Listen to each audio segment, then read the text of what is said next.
चलो ठीक है। माय डियर स्टूडेंट, क्लास 10 है यानी बायोलॉजी, चैप्टर नंबर तुम्हारा ये श्वसन तंत्र है, यानी श्वसन तंत्र तुम लोगों को उस दिन अच्छे तरीके से हम पढ़ा दिए थे। आज श्वसन मार्ग को पढ़ेंगे। आखिर श्वसन मार्ग क्या है तो पहले जान लेते हैं। श्वसन मार्ग है वायु जिस मार्ग से अनुसरण करती है उसे हम श्वसन मार्ग, वायु जिस मार्ग से अंदर जाता है फेफड़ों तक जाते हैं तो वो श्वसन मार्ग है। श्वसन मार्ग बिल्कुल कोई भारी चीज नहीं है, सिंपल भाषा में वायु यानी हवा जिस मार्ग से जाता है फेफड़ा में वो श्वसन मार्ग है हमारा। तो ये श्वसन मार्ग के 10 स्टेप है, 10 पॉइंट को समझना है, बहुत ही इंपॉर्टेंट है ये श्वसन मार्ग का 10 पॉइंट है ये हमारे लिए। तो 10 पॉइंट को बारीक मतलब यानी कि बारीक बारीक से इसको समझेंगे अच्छे तरीके से। पहले नासा कपाट, पहला पॉइंट है, पहला स्टेप है। श्वसन मार्ग के कितने स्टेप होते हैं? 10 स्टेप होते हैं। तो पहला है नासा छिद्र। नासा छिद्र होते हैं मतलब जैसे कि हम लोग ये जो नाक के द्वारा जो सांस लेते हैं उसके अंदर में फर्स्ट पोजीशन पे हमारा एक छोटे छोटे बाल होते हैं जो गंदगी को धूल कण को रोकते हैं, ठीक है, वो नासा छिद्र है। उसके बाद नासा छिद्र से जैसे हो जाते हैं कुछ मेन जो कण होते हैं वो बाल को भी पार कर जाता है। उसके बाद हमारा नासा कपाट आता है यहाँ पे। जैसे हमारा नासा कपाट आया यहाँ पे तो नासा कपाट में एक न्यूक्लियस जैसा पदार्थ रहता है, चिपचिपापन पदार्थ रहता है, उन कण को क्या करता है वो चिपका लेता है। चिपकने का जब एक हफ्ता के बाद जब वो चिपका मतलब एक हफ्ता के बाद जब हम लोग खोखोर के निकालते हैं तो उसको हम लोग नेक्टी कहते हैं, अपने भाषा में नेक्टी कहते हैं। तो एक हफ्ता के बाद उसको निकालना पड़ता है। तो वो कुछ जो छोटे कण जो है धूल कण जो होते हैं जो नासा छिद्र कंट्रोल नहीं कर पाता उसको भी पार कर जाता है। उसके बाद तुम्हारा यह नासा छिद्र के बाद तुम्हारा नासा कपाट जैसे आता है वो पदार्थ है क्योंकि वो क्या करते हैं उनको चिपका लेते हैं। तो वहां से हम लोग क्या करते हैं। दूसरा पॉइंट, तीसरा पॉइंट क्या है? फैरिंक्स, यानी फैरिंक्स जिसको हम लोग कहते हैं ग्रसनी, यानी ग्रास नली नहीं ग्रसनी, फैरिंक्स यानी ग्रसनी जिसको हम लोग हल्लक कहते हैं, अपने भाषा में हल्लक कहते हैं यानी ग्रसनी।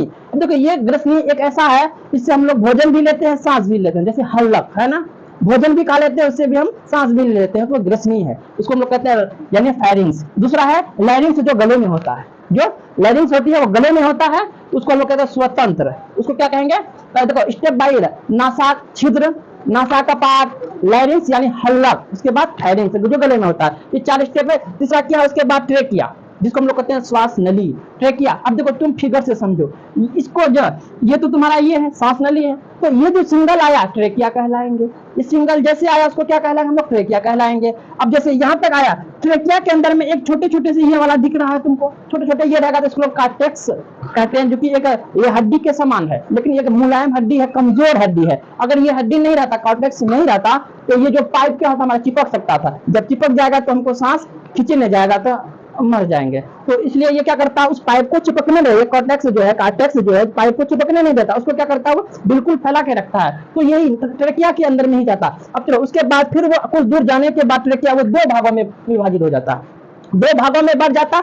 जहां से आया ट्रेकिया 2 भागों में बढ़ जाता। दोनों भागों कहाँ लेके चला? फेफड़े में लेके चला जाता है, लंग्स में लेके चला जाते हैं उसको। तो जैसे 2 पहला था तो सिंगल, अब दूसरा 2 भाग में गया तो उसको हम लोग ब्रोनकाई कहते हैं। उसको क्या कहेंगे? जो 2 भागों में बटा ब्रोनकाई कहलाएंगे। तो पहले उसके बाद फिर अंदर फेफड़ा में जाने के बाद कई भाग मिल जाते हैं, वो कई भाग में बढ़ जाते हैं जिनको ब्रोनकाई यानी ब्रोनकाइलियस कहते हैं। हम लोग क्या कहते हैं? ब्रोनकाइलियस कहते हैं। अब पहले समझो, पहले प्रियक समझो। सिंगल था ट्रेकिया, सिंगल था तो ट्रेकिया, अब देखो सिंगल था तो क्या कहेंगे? ट्रेकिया। 2 भागों में बटा तो ब्रोनकाई, और कई भाग में जाके बढ़ गया तो ब्रोनकिलियस। यहाँ तक बात समझ में आ गई। तो चौथा क्या? उसके बाद देखो ये जो हवा एक्चुअली ब्रोनका यानी ब्रोनकिलियस के बाद अब कहाँ जाता है? हवा इसके अंदर में आ जाता है, इसको एल्वेली कहते हैं हम लोग। ये बात को समझो, एल्वेली इसी के अंदर में आता है। इसको जो ये गुच्छा के समान जो है, ये गुच्छा के समान जो है, क्योंकि सिंगल था तो ट्रेकिया, 2 भागों में बढ़ गया तो ब्रोनकाई, अब कई भाग में अंदर में जाने के बाद गया तो ब्रोनकिलियस। अब देखो वही ब्रोनकिलियस के मुंह पे जो गुच्छा के समान होता है, गुच्छा जैसा आकृति होता है, उस गुच्छा को हम लोग क्या कहते हैं? एल्वेली कहते हैं, यानी एल्वेली कहते हैं, जिसको हम लोग हिंदी में कहते हैं वायु कोष्ठक। क्या कहते हैं उसको? वायु कोष्ठक। एक्चुअली हवा वहीं पे जाता है, वायु कोष्ठक में ही हवा हमारी पहुंचती है। तो अब देखो जैसे एल्वेली के बाद वो कहाँ? एल्वेली में ब्लड आएगा। क्या आएगा? वो ब्लड आएगा। उस फिर क्या करेगा? ब्लड वहां से हवा को क्या करेगा? ले जाएगा, हेमोग्लोबिन आएगा वहां। एक्चुअली एल्वेली में ही क्या आते हैं? हमारे ब्लड आ जाते हैं। फिर वहां से हवा को क्या करेगा? वो निकाल लेगा, खींच लेगा। खींचने के बाद वो ब्लड के द्वारा वो ब्लड ले लेगा। ब्लड किसको दे देगा? सेल को दे देगा, या मतलब कोशिका को दे देगा। लो ऐसे करेगा कि बांटो, हवा आया है, ये अच्छा O2 आया है, बांटो, उसको देगा, पूरे शरीर को बांट देता है। फिर कोशिकाओं से माइक्रोकांडिया वहां से उठा लेता है उसको। फिर देखो क्या क्या होता है।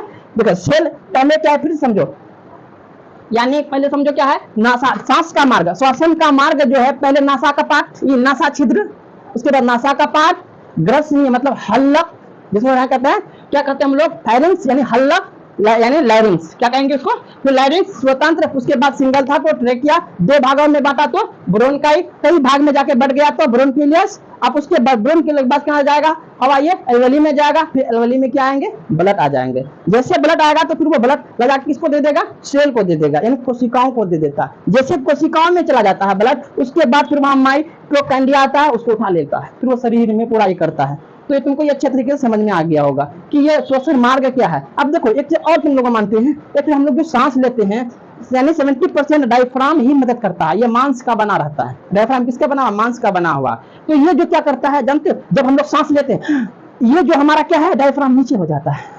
डायफ्राम क्या होता है, सांस जब खींचते हैं ना, ये डायफ्राम हमारा क्या होगा, नीचे हो जाता है। तो हम लोग सांस को क्या करते हैं, अब सांस छोड़ लगे, सांस जैसे छोड़े तो ये डायफ्राम क्या करेगा, ऊपर से धक्का मारेगा, ये मदद करेगा किसको, एक्चुअली सांस लेने में, जो हमको सांस छोड़ने में ये मदद कौन करता है हमको, ये डायफ्राम ही मदद करता है। अब जब गर्भवती महिला के ये डायफ्राम के नीचे क्या, यानी डायफ्राम से पहले उनका क्या, शिशु यानी बच्चा है, अब उसको क्या करेगा, उस पोजीशन में वो डायफ्राम काम करना नहीं कर सकेगा, क्योंकि थोलेगा तो उसका बच्चा ऊपर जाएगा। लेकिन उस कंडीशन में क्या करेगा, रिप्स होता है, ये पसली करते हैं हम लोग, जिसको हम लोग क्या करते हैं, पसली में रिप्स करते हैं, उसी से एक्चुअली क्या करता है, वो लोग सांस ले लेते हैं। जैसे वो लोग सांस लेते हैं रिप्स के जरिए से, अब देखो जैसे किसी किसी फिल्म में देखे हो ना, फिल्म में क्या होता है कि वहां से छलांग लगा देता है, उसका डायफ्राम ही टूट जाता है, करता है, यानी सांस की, यानी उसका टूट गया डायफ्राम, वो क्या उसको काम करेगा, वो नहीं, डायफ्राम काम करना ही बंद हो जाएगा। तो हम समझते हैं 10 स्टेप तुमको श्वसन मार्ग का अच्छे तरीके से समझ में आ गया है। दूसरा तुम्हारा क्या है, इपिग्लोटिक्स, इसको भी पढ़ा था हम। इपिग्लोटिक्स ये क्या है, इनको बारे में समझो। एक चीज देखो, ये वाला जो मार्ग है ये एयर वाला, हवा वाला है, ये वाला क्या, भोजन वाला है। तो समझो, इधर वाला हवा, उधर वाला भोजन का। अब बीच में क्या, ये गले में होता है। एपिग्लोटिक्स कहाँ होती है, हमारे गले में होते हैं। ये क्या करता है, जैसे हम लोग भोजन किए, अच्छा भोजन किए हैं, एपिग्लोटिक्स आकर के कहाँ आ जाएगा, वो हरे वाला रास्ता में आके बंद हो जाएगा। ये एपिग्लोटिक्स बहुत ही गले में होता है, बहुत ये इतना जल्दी ये काम करता है, हम लोगों को भी समझ में नहीं आता।